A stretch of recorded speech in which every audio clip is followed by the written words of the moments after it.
আছে অন আছে। Good afternoon, ধন্যবাদ জানাবো আপনারা এসছেন আজকে। অনেকগুলো ইম্পর্টেন্ট পয়েন্ট বলার আছে, কিন্তু তার আগে আমি একটু কুণালদার অনুমতি নিই। হ্যাঁ, একটু অন্যভাবে একটু যেতে চাই। আপনারা আগে আপনাদের প্রশ্নগুলো করুন, কে কী প্রশ্ন করতে চান করুন, আমরা সেগুলোর উত্তর দেবো। তারপরে আমরা যেরম হবে সেই অনুযায়ী যা আমাদের বলবার এবং আপনাদের প্রশ্নের উত্তরে যা যা বলার সব আমরা সেইভাবে করবো। একটু একটু অন্যরকম করে করা যায়। আপনারা প্রশ্ন করুন, কী প্রশ্ন করতে চান করুন একটু। कुणालदा, आप बेलेघाटा के विधायक हैं और कॉरपोरेशन का एक ही स्लॉटर हाउस जो है वो बेलेघाटा के अंदर ही आता है। तो वहाँ पे लोगों का कहना है स्लॉटर हाउस जो लाइव स्टॉक था वो लेके चले गए, स्लॉटर हाउस जो है कॉरपोरेशन का वो बंद है। लोग वहाँ पे बहुत डरे हुए हैं, कह रहे हैं कि हम लोग को धमकी मिल रहा है कि बकरीद के समय में अगर कुछ किए तो खराब होगा।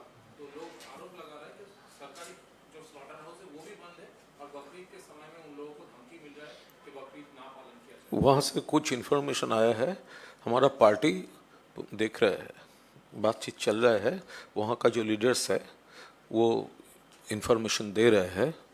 वहाँ का जो हालत है वो हम लोग के पास खबर आ रहा है, हम देख रहे हैं। वो बाबूदा, पूरा पश्चिम बंगाल में बकरीद को लेके एक टेंशन चल रही है एक समुदाय के बीच, और सरकार को कहा गया था हाईकोर्ट द्वारा कि आप कंसीडर कीजिए कि एक दिन का छूट दे सकते हैं, लेकिन सरकार की तरफ से कोई नोटिफिकेशन आया भी नहीं और माना जा रहा है कि जो बकरीद की जो प्रोसेस है वो बंद ही रहेगा। देखो, बीजेपी का जो नाम जो है ना, ये योगी मॉडल करते हैं, लेकिन कोई योगी ऐसा नहीं होता है जो इंसान के ऊपर, ज़िंदगियों के ऊपर बुलडोज़र चलाता है। तो भारतीय जनता पार्टी का नाम जो है शॉर्ट फॉर्म में, एक कॉकरोच जनता पार्टी तो बन ही गया है। हम लोग इंडिया में, पूरी दुनिया में 180 देश में हमारा प्रेस फ्रीडम जो है, यानी कि आप लोगों का फ्रीडम जो है वो 157 पे है। 180 देशों में इंडिया 157 है। तो ये सारी बातें कॉकरोच जनता पार्टी जो है पूछ रहे हैं, हमारा फुल सपोर्ट है। क्योंकि मैं आपके पॉइंट पे आ रहा हूँ, क्योंकि आप अगर देखेंगे तो पार्लियामेंट में भी जो बीजेपी क्षमता में है सिर्फ 37% वोट लेके है, दो और पार्टी के ऊपर क्रच लेके खड़ी हुई है। उनको समझना पड़ेगा कि तृणमूल कांग्रेस भी यहाँ पे 41% वोट शेयर उनको मिला है। और हमारा जो फ़र्क है, जो दोनों पार्टी में जो फ़र्क है वो 4% है। और जिन लोगों को निकाला गया है, जो वोट राइट जिनसे छीना गया है, वो 39% है। सो आप समझ सकते हैं कि जो किस तरीके से ये हिसाब जो है वो मिल रही है। दूसरी बात, जो 27,000 लोगों का नाम SIR के तहत अल्टीमेटली जिनको निकाला गया है, उसमें से एक जज जो बाद में रिज़ाइन कर दिया, जिनके ऊपर ये दायित्व था, उन्होंने अगर एक सैम्पल साइज समझ लो, ये 27 लाख का से में से 1700 का उन्होंने एडजुडिकेशन या जो भी बोले उन्होंने ये किया, तहकीकात किया। उसमें से उन्होंने जो है कितने, 4 लोगों को छोड़ के 40 लोगों को छोड़ के, कितना है, 40 लोगों को छोड़ के बाकी लोगों को उन्होंने ऐड कर दिया इसमें। जो लिस्ट है उसमें मतलब वोट देने का राइट उनको वापस कर दिया। तो अगर समझ सकते कि ये सब जो पोल्स होता है सैम्पल साइज़ पे ही सारी चीज़ें चलती है। तो अगर 27 लाख के ऊपर सैम्पल साइज़ होता तो 97% लोग जो है उनको वोटिंग राइट्स मिल जाता। तो ये एक बहुत बड़ा जो है एक प्लान्ड ऑपरेशन चल रहा है, और उसमें ये जो एबेटॉर्स जो है ये भी उसी में शामिल हो जाता है। अब देखिए, जब आप कोई चुनाव जीतते हैं और इमीडिएटली अगर आपका चीफ मिनिस्टर इलेक्ट, जो अभी माननीय चीफ मिनिस्टर है, अगर वो जीतने के बाद पहला ही टीवी में ये बाइट दे कि ये हिंदुत्व की जीत है, और जिन लोगों ने मुझे, एक भी मुसलमान मुझे, और नाम करके बोला है, एक भी माइनॉरिटी मुसलमान मुझे वोट नहीं दिया है, तो हम उन्हीं लोगों के लिए काम करेंगे जिन्होंने वोट दिया है। हम समझते हैं कि चलो हम ये पकड़ लेते हैं, उनको बेनिफिट ऑफ द डाउट देते कि उस वक्त उन्होंने हीट ऑफ द मोमेंट में कहा, लेकिन ही repeated the same thing in Siliguri. उन्होंने कहा कि बीजेपी को हमेशा नॉर्थ बंगाल ने बहुत ज़्यादा वो किया है, सपोर्ट किया है, तो हम वहीं पे जो है आप लोगों के लिए, आप लोग हमारे लिए प्रायोरिटी रहेंगे। तो इससे जो टोटल एक माइंड फ्रेम जो है, आप गवर्नेंस में अगर घुस रहे हैं, गवर्नेंस में अगर आप जा रहे हैं, तो ये माइंडसेट जो है वो ही ये बागबाजार में जो है ये प्रतिफलित हो रही है। Slow and steady wins the race, है ना। आपको अगर कुछ पहले सबका साथ सबका विकास का तो इमीडिएटली आप खंडन कर रहे हैं, सबका साथ सबका विकास को आप इमीडिएटली खंडन करें। जो 4 सिटीज़ है उसमें दिल्ली और कलकत्ता में अभी पेट्रोल की प्राइस 113 रुपीज़ है, 113 रुपये आज के हिसाब से। दिल्ली में मेरे ख्याल से 104 रुपया है। तो क्यों अब एट पार, जब ऑयल कंपनीज जो है वो जब मुनाफा कर रहे हैं और दुनिया में जब बैरल प्राइसेस कम हो रही है, जियोपॉलिटिकल टेंशन्स आपको भी मालूम है थोड़ा बहुत कम होते जा रहा है। शेयर मार्केट एक बहुत अच्छा पैरामीटर है, आज 1000 पॉइंट ये, उस वक्त आप प्राइसेस 4 बार आपने बढ़ाया। तो ओवरऑल आप क्या करना चाहते हैं ये समझ में आती है। जैसे ये जो दादा के उसमें हैं, दादा बोलेंगे। अब देखिए नॉर्थ कलकत्ता का मैं लड़का हूँ, मुझे सारी खबर मिलती है क्योंकि वहाँ पे मेरे बहुत सारे रिश्तेदार हैं। ये अचानक जो है ये इट्स लाइक डिमोनेटाइजेशन बोलिए या आप इसको ले लीजिए, क्या बोलते हैं, लॉकडाउन। कोई नोटिस नहीं है, कुछ नहीं है, आप अचानक रात को जाके आपने हैमर मार दिया। आपने एक बार भी नहीं सोचा कि पूरी दुनिया का क्या होने वाला है। और डिमोनेटाइजेशन किस लिए किया गया था यूपी इलेक्शंस के ठीक पहले, वो हम सबको मालूम है। तो ये जो बुलडोज़र चीज़ चल रही है ये भी वैसा ही है। अरे आप हॉकर्स को 3 महीना 4 महीने का नोटिस दीजिए, पहले उन लोग कहाँ बैठना चाहते, उनका बैठने का एक ऑल्टरनेटिव बंदोबस्त करिए। उसके बाद, और मैं गरियाहाट का एमएलए रह चुका हूँ, मैं वहाँ पे मुझे भी लगा कि ये रास्ता थोड़ा क्लीन होना चाहिए क्योंकि बुज़ुर्ग लोग आते थे बात करते थे। लेकिन जब हमने ये कोशिश किया या बात किया, सारे हॉकर्स लोग जो है मेरे वहाँ पे जब मैं बैठता था आ गए। और उसमें से बहुत सारे लोग हैं जिन्होंने बोला कि हम 40-50 साल से बैठते हैं, हमारे चाचा परदादा, मतलब परदादा नहीं, डैडी, ये लोग हमारे पिताजी सब लोग यहाँ पे बैठते हैं। मैं कह रहा हूँ कि ये लोग जो गरियाहाट में या शाम बाज़ार में जो जगह पे हॉकर्स है, आप उसका लिए पहले एक उनके साथ बैठिए, उनके साथ डिस्कस करिए। उसके बाद वो कहाँ जाने से वो कंफर्टेबल है उसका एक बंदोबस्त बनाइए। आप सीधा बुलडोज़र पॉलिटिक्स, क्योंकि आप समझते कि उधर योगी जी हिंदुत्व का, भूल मत जाइए योगी जी अयोध्या में भी हार गए थे। It's a very important point, Ayodhya में भी योगी जी हार गए थे। तो वो बुलडोज़र पॉलिटिक्स जो है वो ठीक एक उनका बकरी ईद जो है, हमारे कॉन्स्टिट्यूशन में सेक्युलर वर्ड नहीं है, but that is exactly what India is. The heterogeneous the structure of India, society of India, उनको एक सूत्र में गांथ के अभी जो है चावल और दाल जो है ये मिल गया है। अब अचानक उसको मशीन चला के, बुलडोज़र चला के बोलेंगे दोनों को अलग करो, और आप बोल रहे हो कि तृणमूल ने माइनॉरिटीज़ का अपीसमेंट किया है। आप क्या कर रहे हैं? आप मेजॉरिटी का अपीसमेंट कर रहे हैं, तो आप तो समाज का और ज़्यादा नुकसान कर रहे हैं।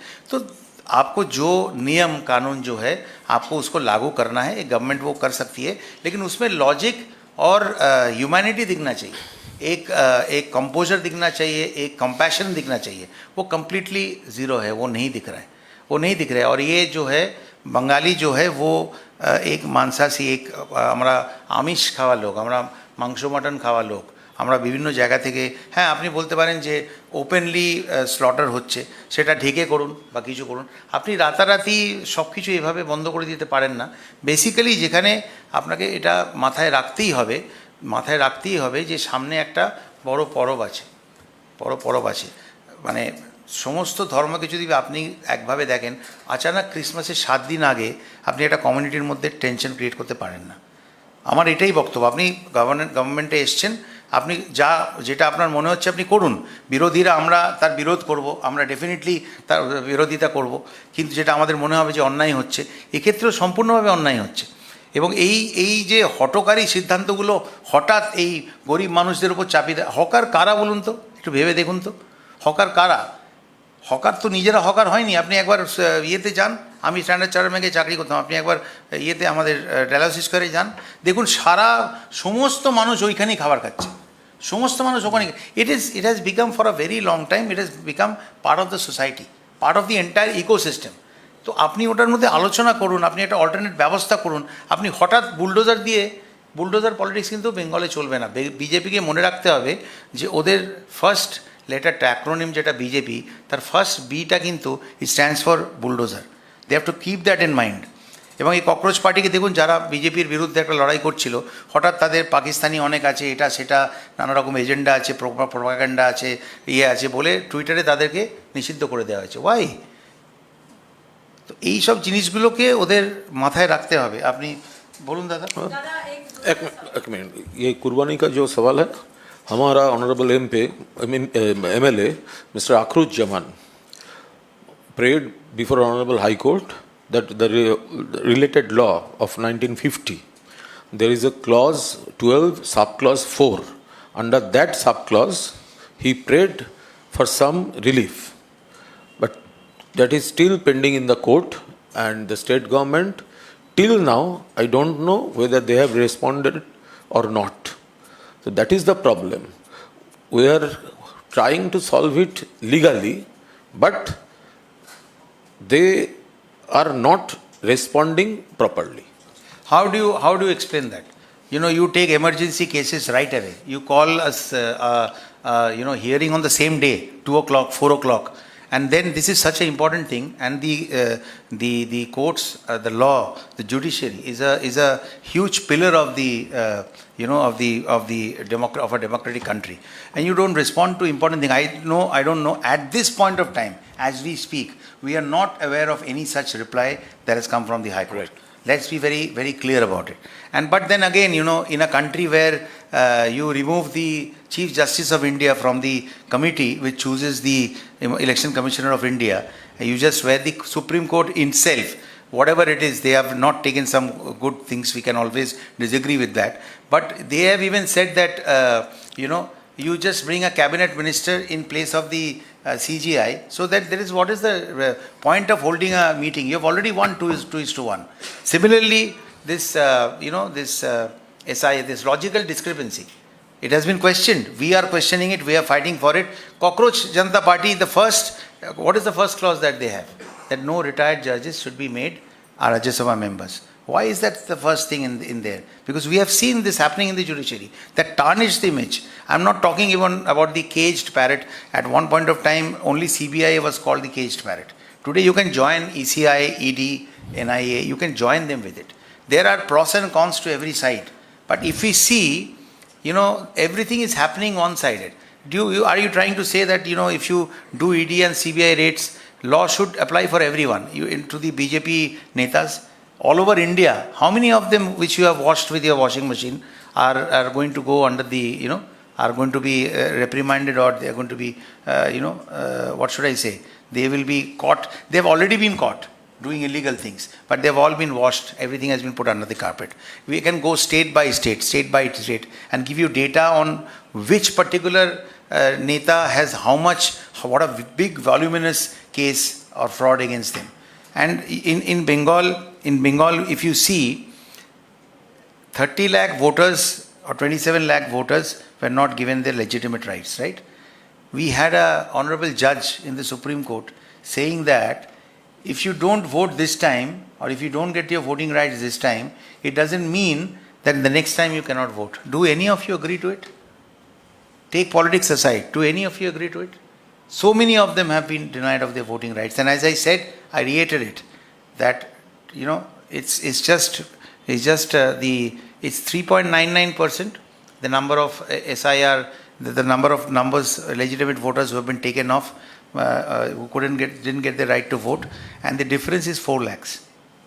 So that explains a lot of things. And as you said, for your thing, I hope that the honorable MLA that you have said have gone to approach the court. MLA Akhruj Jaman. Akhruj Jaman, the person who has gone to the honorable MLA who has gone to the court. We just hope that by the time we finish this press conference, that is taken with urgency, because we do not want this to create unrest in the society. That's what it is.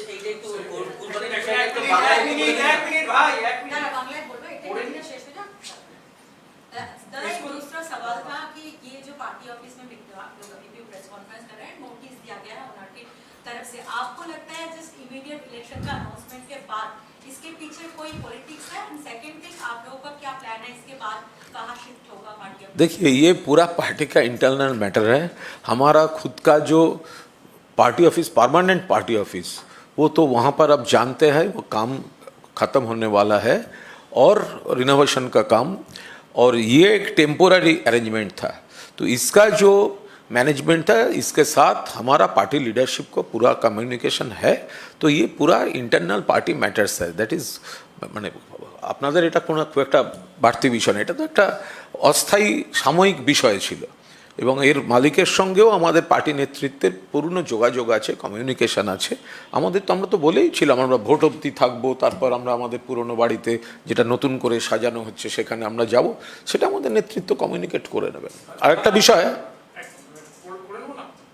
बोलने खत्म करने दीजिए। पूरा पश्चिम बंगाल में सरकार ने एक notice दिया है, अलग अलग जगह पे डिटेंशन यस कैंप बनाए थे। यस यस और जो लोग बाहर से जो लोग बाहर से आए हैं या तो मिले हैं ऐसा रोहिंग्या जो बांग्लादेशी जो, उनको डिटेंशन कैंप में भेजा जाएगा। दादा एक मैं शब्द बोल दूं, मैं आपको एक चीज़ बताऊं ना, दिल्ली में ऐसा एक जगह है, मैं नाम नहीं ले रहा हूं, आपको मालूम है, जहाँ पे ऐसे पहली बात मैं उनको रिक्वेस्ट करूंगा, ये 27 लाख जो आपने जिनको निकाल दिया है उसमें से पहले आप एक लिस्ट जारी करिए कि उसमें से कितने बांग्लादेशी कितने रोहिंग्यास है। You do that first you do that. और ये डिटेंशन सेंटर जो है, हमने आसाम में, हमको मालूम है कि किस तरीके से लोगों को रखा गया है।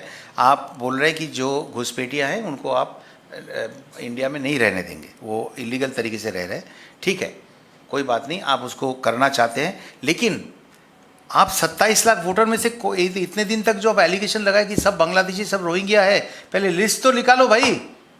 किस आधार पे आप उन लोगों को अंदर घुसाओगे? किस आधार पे, किस आधार पे आप उनको बुलाओगे, उनको उस लिस्ट में डालोगे? या ये जो डिटेंशन सेंटर, अरे you can't, you are bulldozing everything that exist and you are also breaking several laws of the land, just arbitrary ऐसे जो है ना। अरे आप ब्लू और वाइट की बात कर रहे हैं, आप देखिए, अच्छा लगता है क्या? आप नौबान्नो मेरे घर से दिखता है, लगता है जैसे मतलब दुर्गा पूजा का टाइम है, दिवाली है।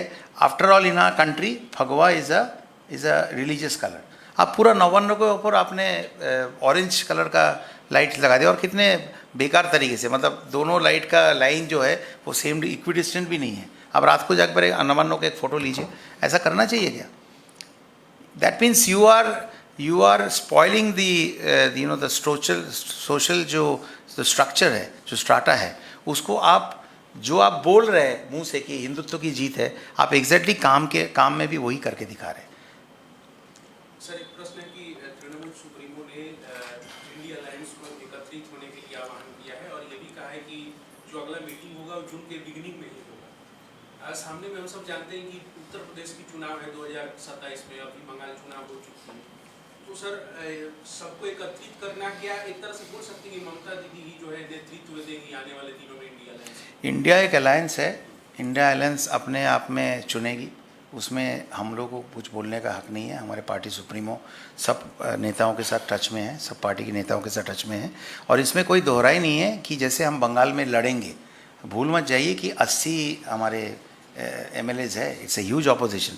तो अगर सेंटर में 37% लेके दो और पार्टी के सपोर्ट में बीजेपी क्षमता में है, तो यहाँ पे 41% वोट मिला है और 80 MLAs हमारे अंदर है। तो जो इंडिया के जो पार्टीज़ है उनको साथ में लाने का शुरुआत भी दीदी ने की है, और आप देखिए आगे जाके देखिए क्या होता है। प्रीमैच्योर कुछ हम नहीं बोलेंगे, but she is one of the biggest fighters in the history of political this thing. So we'll fight it out. আচ্ছা, আর একটা বিষয় বলে রাখি, একটা হচ্ছে যে গত কদিনে চতুর্থবার পেট্রোল ডিজেলের দাম বাড়ালো কেন্দ্রীয় সরকার, চতুর্থবার। তো ভোটের আগে এতবার ডেলি প্যাসেঞ্জারি করলেন দিল্লির নেতারা, প্রধানমন্ত্রীজি এলেন, হোম মিনিস্টারজি এলেন, এত মিষ্টি মিষ্টি কথা বললেন, একবারও তো বললেন না যে ভোটের পর এটা বাড়বে। উল্টে আমাদের জননেত্রী মমতা বন্দ্যোপাধ্যায় বলেছিলেন মিলিয়ে নেবেন, ভোটের পর বাড়বে।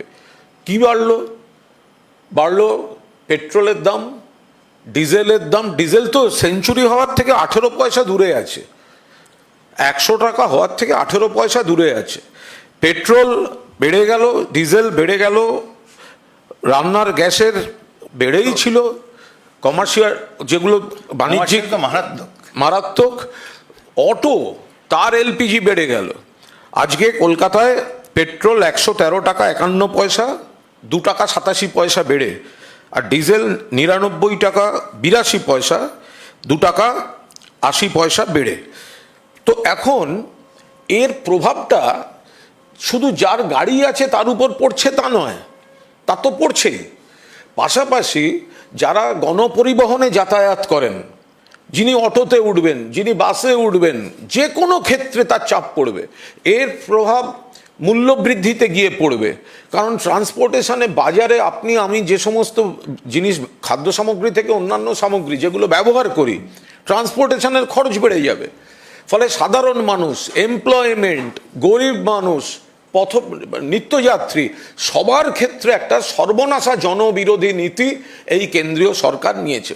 কিছু বললেই বলছে যুদ্ধ পরিস্থিতি চলছে। আরে 2014 সালে কি যুদ্ধ পরিস্থিতি চলছিল? 2014 থেকে এখনো অবধি লাগাতার বেড়ে যাচ্ছে কেন? আর যদি যুদ্ধ পরিস্থিতি থেকে থাকে তাহলে বিকল্প কোনো ব্যবস্থা আপনারা করেননি কেন এর মধ্যে? ফলে কেন্দ্রীয় সরকারের এই নীতি, বিজেপি সরকারের এই নীতি, যেভাবে সাধারণ মানুষের উপর প্রবল আর্থিক চাপ বাড়ানো হচ্ছে, স্কুলে ডিরেকশন পাঠানো হচ্ছে, অর্ডার পাঠানো হচ্ছে, সেখানেও সমস্ত জ্বালানি ব্যবহার কমাতে হবে। তো দুদিন বাদে তো আরো ভয়ঙ্কর জনজীবনে বিপর্যয়ের দিকে যাবে। একদিকে আর্থিক চাপ, অন্যদিকে সাপ্লাইয়ের অভাব। ফলে আমরা এগুলোর সর্বভারতীয় তৃণমূল কংগ্রেস এর তীব্র বিরোধিতা করছে। মিড ডে মিলের উপর বিরাট বড় চাপ পড়বে। আর একটা জিনিস বলি, দিল্লি আর কলকাতার মধ্যে এই পেট্রোলের প্রাইসে কতটা ডিফারেন্স আছে কোনো ধারণা আছে? যেটা ওরা বলেছিল উইল ব্রিং ইট অ্যাট পার। মানে অলরেডি বিহারে আমরা যেরকম দেখেছি, ভোটের পরই সমস্ত প্রমিসেস আমরা দেখছি সব জায়গাতে যেভাবে প্রমিসেসগুলো মানে থুবড়ে পড়ছে। তো এখানে দিল্লি আর কলকাতার মধ্যে পেট্রোলের প্রাইসের ফারাক জানেন? প্রায় 9 টাকা, প্রায় না 9 টাকা। তো এইটাকে অ্যাড পার কর, ডবল ইঞ্জিনের সরকার যখন হচ্ছে তখন ওই ইঞ্জিন থেকে যখন, আর পেট্রোলিয়াম কোম্পানিগুলো যখন লাভ করছে, তখন সেই লাভটা পাবলিকের কাছে ফিরিয়ে দেওয়া উচিত না? Because this will create inflation in anyways. সব জায়গাতে সব কিছু জিনিসের দাম বাড়বে। তো যে প্রমিসটা করা হয়েছে সেই প্রমিসটা, আমি চাকরি বাকরি ওসবের দিকে যাচ্ছেই না, বাট যে ভেলোসিটি মানে একদিকে যেটা যায়, একতরফা, হ্যাঁ, ভেক্টর বলতাম আমরা ফিজিক্সে। তো যে ভেলোসিটিতে ওরা একটা পার্টিকুলার দিকে চলেছে, সেটা কিন্তু পলিটিক্যাল এবং সোশ্যাল আনরেস্টই ক্রিয়েট করবে।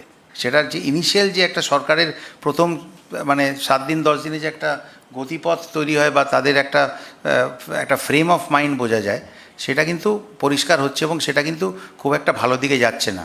বিশেষ করে যেটা দাদা বললেন, হকারদের ওপর বুলডোজার চালিত, হঠাৎ নিউ মার্কেটে গিয়ে 100 বছরের বেশি পুরনো একটা, ঠিক আছে আপনি করতে চান, রিস্ট্রাকচারিং করতে চান, করুন, বাট তার একটা কি বলবো, একটা কম্প্যাশনেট একটা ব্যাপার তো হবে। হঠাৎ আপনার মনে হলো, বিদেশে আমরা যেন ফার্মার্স মার্কেট দেখি, হঠাৎ আপনার মনে হলো যে ফার্মার্স মার্কেটটা যে ততটা হওয়া উচিত তার থেকে অনেক বেশি বেড়ে গেছে, আপনি হঠাৎ গিয়ে বুলডোজার দিয়ে একদিন সব ভেঙে দিলেন। কোনো বিশ্বে কোথাও এটা হয় না। একটা নোটিস পিরিয়ড তো চাকরিতেও দেওয়া হয়। আর এরা তো একদম লোয়ার ইনকাম গ্রুপের, they poor people, you can't just do this to them. Suvendu Adhikari বিরোধী দলনেতা থাকাকালীন বলেছিলেন যে আমরা সরকারে এলে পেট্রোলের দাম 10 টাকা কমবে অন্য রাজ্যের তুলনায়, অথচ আপনি বলছেন 9 টাকা বেড়েছে। 2 টাকা 57 পয়সা তো এই কদিনেই বেড়েছে। আর দিল্লির সঙ্গে যে প্রাইসটা ফারাক, এটাও তো বলা হয়েছিল যে দিল্লির যেটা, সেটার সঙ্গে আমাদের পশ্চিমবঙ্গের প্রাইস অ্যাট পার নিয়ে আসা হবে। অ্যাট পার কোথায় হচ্ছে? তো পার হয়ে যাচ্ছে, মানুষের ধৈর্যের পার হয়ে যাচ্ছে।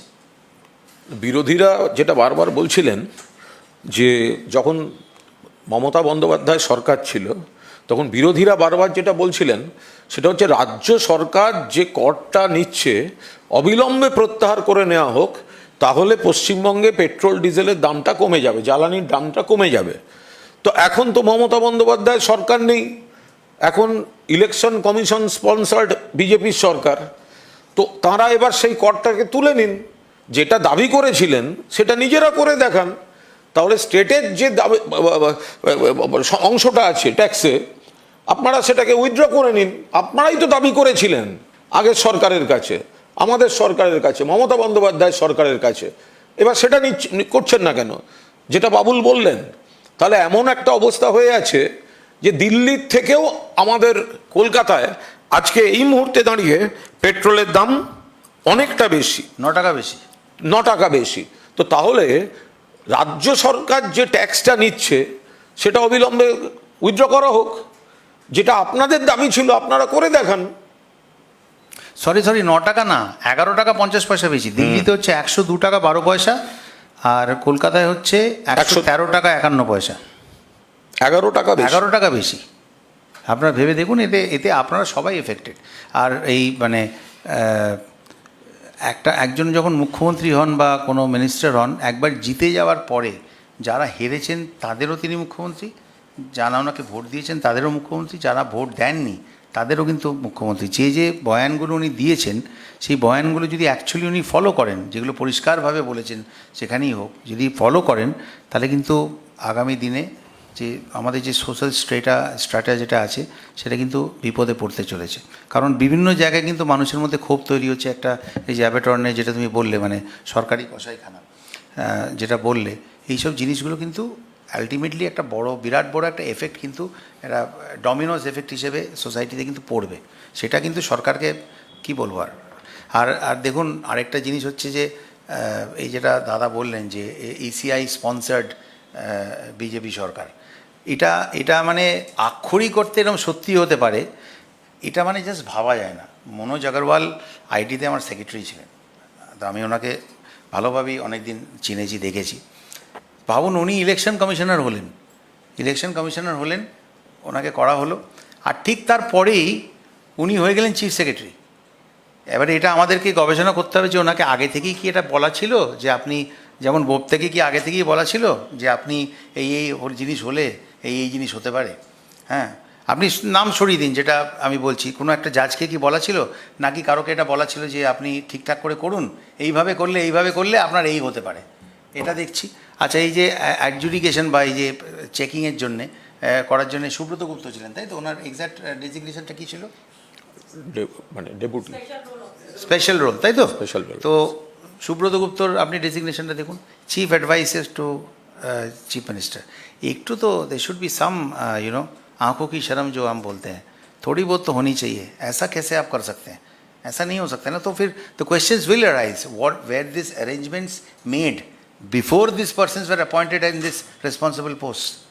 आई think this are logical question. You don't, এটা পলিটিক্যাল নয়, ইটস এ লজিক্যাল কোয়েশ্চেন। এটা যে বিজেপিকে ভোট দিচ্ছে তার মনেও এটা হতে পারে, সেটা তো জনসমক্ষে বলবে না, কিন্তু তার মনে হতেই পারে যে ভাই দেখো कैसा सेटिंग किया हमने, तो क्लियर है। How can you do this? আর একটা বিষয় বলে নিই, ইলেকশন কমিশন যখন চলছে, একটা মারাত্মক অভিযোগ এসছে, আপনারা সবাই দেখেছেন, যে একটি মহিলা তরুণী, তার শ্লীলতাহানি বা আরও খারাপ কিছু ঘটেছে। কিভাবে ঘটেছে? তিনি একটি লিফট চেয়েছিলেন একটি গাড়িতে, তো দুজন তাকে লিফট দেওয়ার নাম করে তুলেছিল, তারপরে কোনো একটা কিছু খাবার অফার করে, তারপর তিনি অচৈতন্য হয়ে যান এবং সেখানে তার শ্লীলতাহানি এবং আনুষঙ্গিক আরও এগুলি করা হয় এবং সেগুলি ছবি তুলে রেখে তারপর তাকে হ্যারাস করা হয় ইত্যাদি ইত্যাদি। সেটা এখন জানাজানি হয়েছে, সামনে এসছে। এপ্রিল মাসের ঘটনা। তাহলে কোন সময় হয়েছে? যখন রাজ্য ইলেকশন কমিশনের আওতায় ছিল।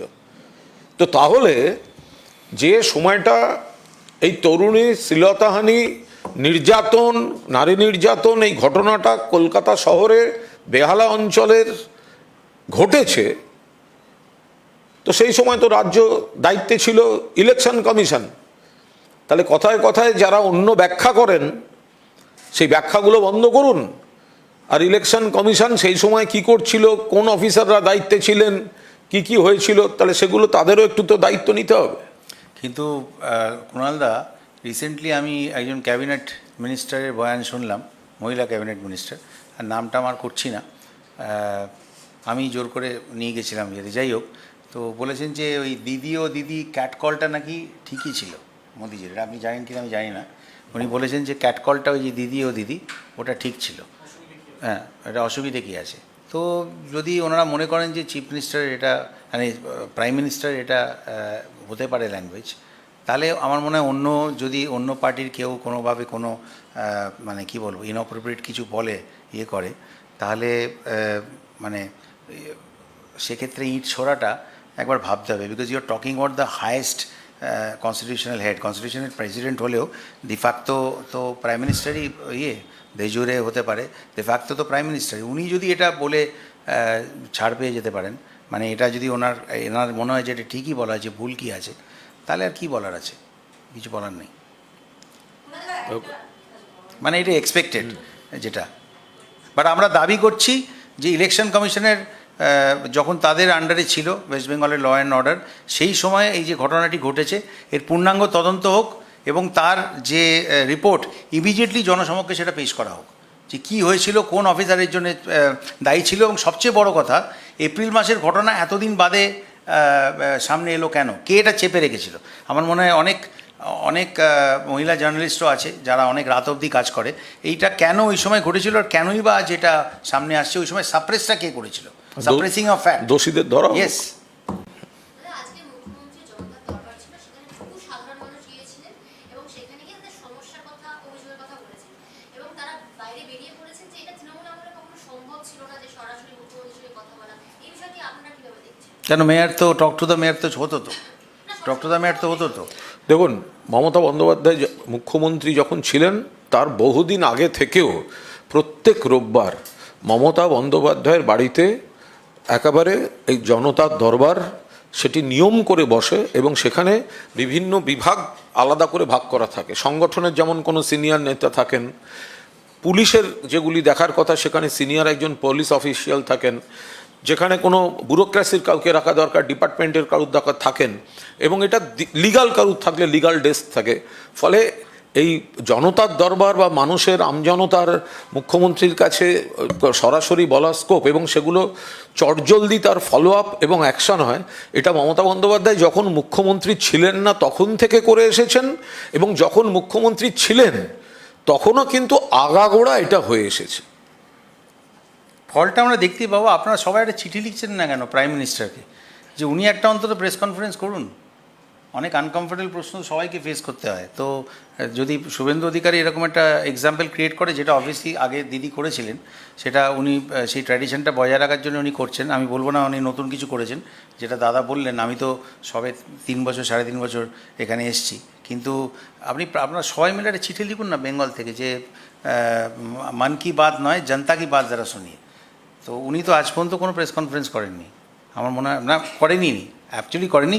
দুটো হয়েছিল ইন্টারভিউ, দুটোই স্ক্রিপ্টেড ছিল, একটা প্রসূন যোশী, একটা অক্ষয় কুমার, আর আরেকটা হয়েছিল বোধহয় স্মিতাজি, আমাদের ANI-এর কোনো একজন করেছিলেন। তাছাড়া তো উনি প্রশ্ন নেন না। নরওয়েতে কী হলো আপনারা তো দেখেছেন। তো ওটাও একটা আমার মনে হয় যে দিদির থেকে শুভেন্দু অধিকারী ওটা করেছেন, ক্যারি ফরওয়ার্ড করেছেন। শুভেন্দু অধিকারী থেকে এটা প্রাইম মিনিস্টারের ক্যারি ফরওয়ার্ড হওয়া উচিত।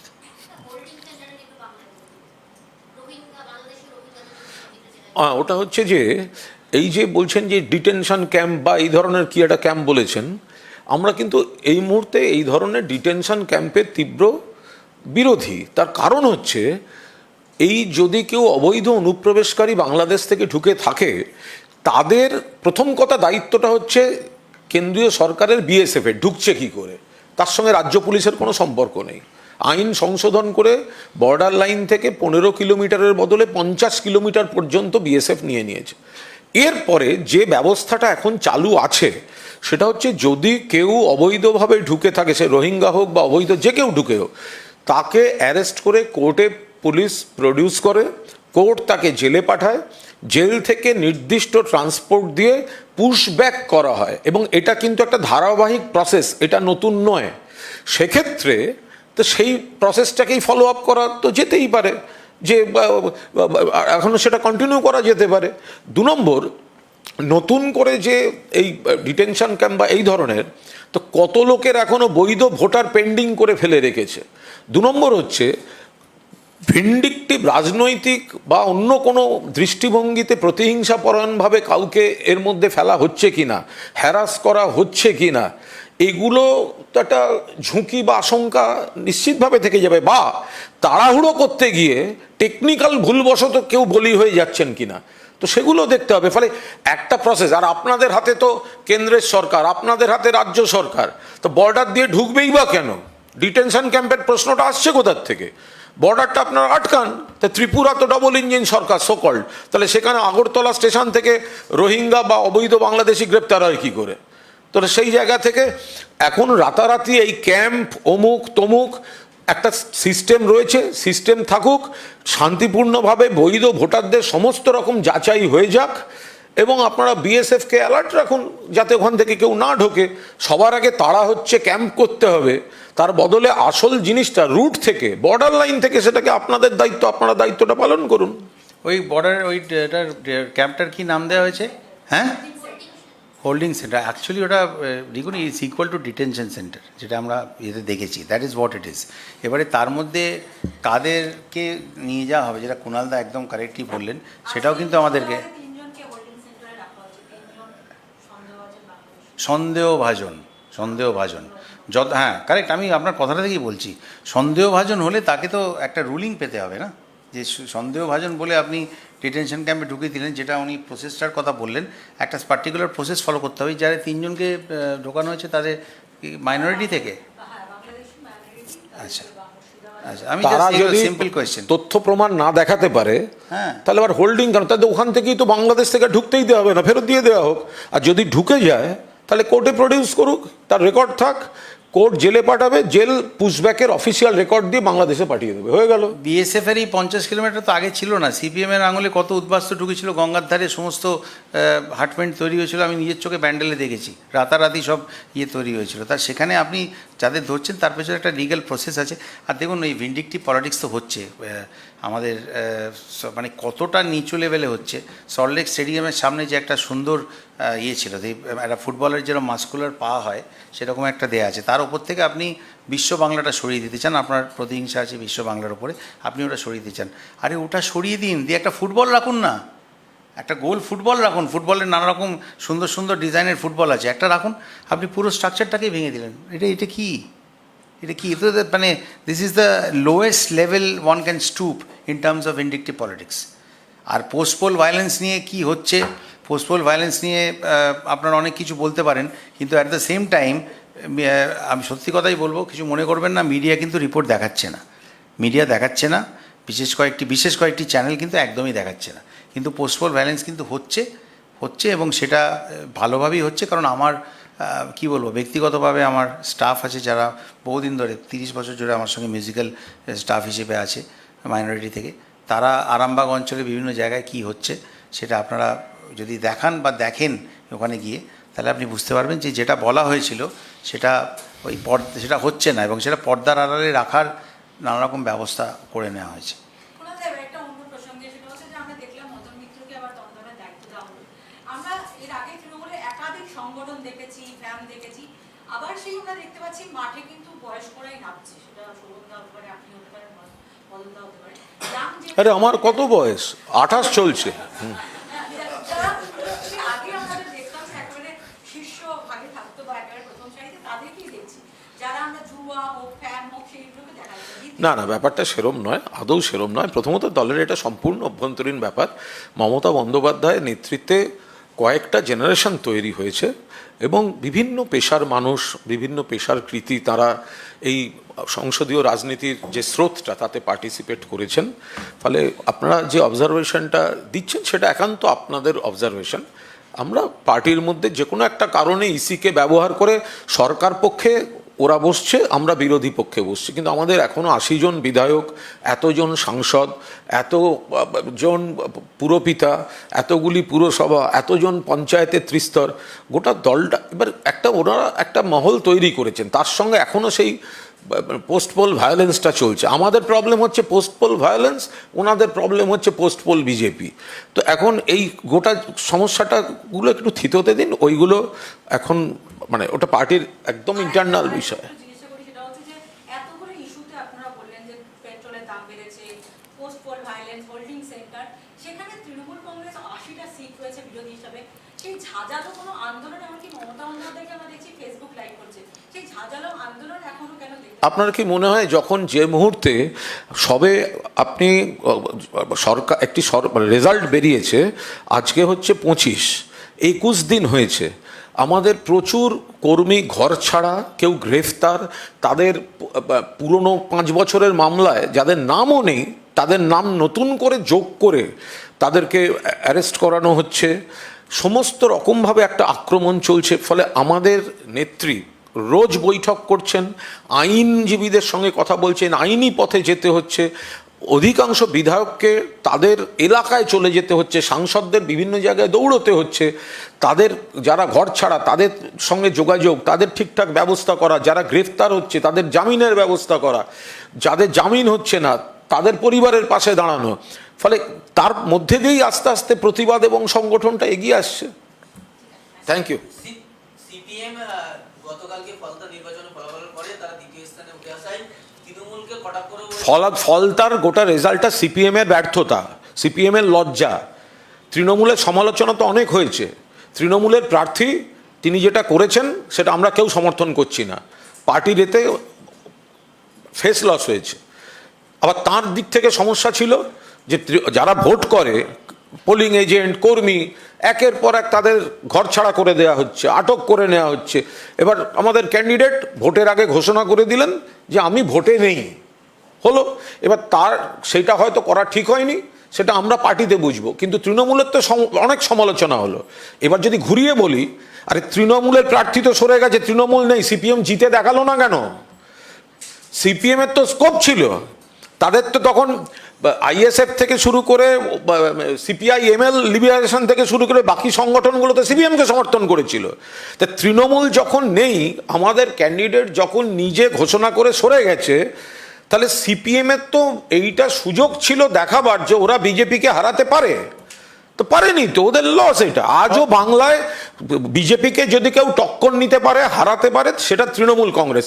যেটা বিজেপির সিপিএম এর ব্যর্থতা যে তৃণমূল নেই, প্রার্থীপদ থেকে সরে গেছে, তারপরেও সিপিএম হারাতে পারছে না, তো এটা তো সিপিএম এর ব্যর্থতা। সব মিলিয়ে 9% ভোট পেয়েছে সব মিলিয়ে সিপিএম। আর ফলতার পোস্টাল ব্যালটটা দেখেছেন? পোস্টাল ব্যালটটা তো অরিজিনাল ভোটের সঙ্গে হয়েছে, সেটা তো এই রি-ইলেকশনের সঙ্গে হয়নি। 1500 বেশি ভোট হচ্ছে তৃণমূল, 245 বিজেপি। আসল ভোটের রেজাল্টটা কেউ খেয়াল করলেন না। পোস্টাল ব্যালট সেটা তো মূল ভোটের আগে হয়েছে, তাহলে সেখানে তৃণমূল প্রার্থী অতটা এগিয়ে থাকেন কি করে? তার মানে ওটাতেই তো জনমতটা প্রতিফলিত হয়েছে। তার পরের অংশটা সেন্ট্রাল ফোর্স আর ইলেকশনকে ব্যবহার করে কি কি করা হয়েছে, কিভাবে আমাদের ভোট কর্মীদের সরিয়ে নেওয়া হয়েছে, সবাই জানেন। Thank you. একটা লাস্ট জিনিস খালি বলবো, একটা লাস্ট জিনিস থ্যাংক ইউ বলার আগে, সেটা হচ্ছে একটা জিনিস সবাইকে মনে রাখতে হবে যে যেটা ল বা আইন, সেটা আইনের পথে চলবে, কিন্তু সেটা সবার ক্ষেত্রে প্রযোজ্য। দলমত নির্বিশেষে সেই আইন চলা উচিত, এবং সেটা যে হচ্ছে না এটা কিন্তু মানুষ নোটিস করছে। Thank you.